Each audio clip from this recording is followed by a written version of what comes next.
Hi guys, so today ay pupunta kami sa bahay nila Papa kasi magse-celebrate kami ng birthday ni Papa at ni Kim. So may niluto kaming papaitan. Right? Pulutan na hindi makatagay daw. So nandito na kami kila Papa. Ito busy si Torres at si Papa. Nagpiprito ng spring roll. Luluto naman si Papa ng mixed seafood. Panghipon. Vinegar. Ito na yung lumpia. Naluto na ni Papa yung kanyang mixed seafood.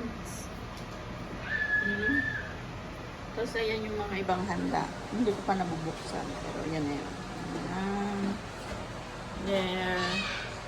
Dalawa kasi ang may birthday, si Kim at saka si Papa. Ito po ang handa ngayon sa birthday nila Papa. So meron kami dito Bistek Tagalog, Bicol Express, puto, dinuguan, seafood mix, lumpia, at igado.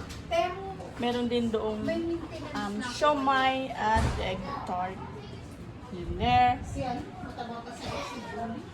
So, we're gonna sing happy birthday to Papa and Kim. So, aring aming bisita, si Gabriel doon, Ate Rachel and the family. Kaway-kaway naman sa akin, i-upload ko to sa aking, may vlog. Birthday to you, happy birthday dear Lolo and Kim. Happy birthday to you. Naku, dalawang bilhin, dalawa. Ay, naku. One more.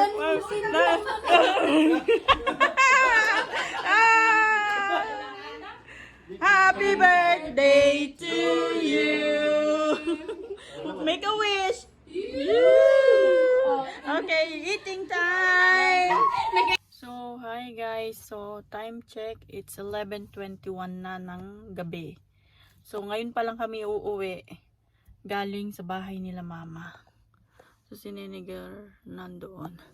So, si Thirdy nasa loob pa ng bahay nila Papa. Tulog na. So, binubuhat ni Thor. So, overall, happy naman ang lahat and nag-enjoy.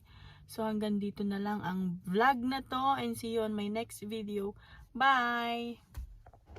So, Nene want to say bye, everyone. Bye. She's so sleepy. Bye. Okay. What you gonna say? Thank you for watching. Like, subscribe for thumbs up. Bye.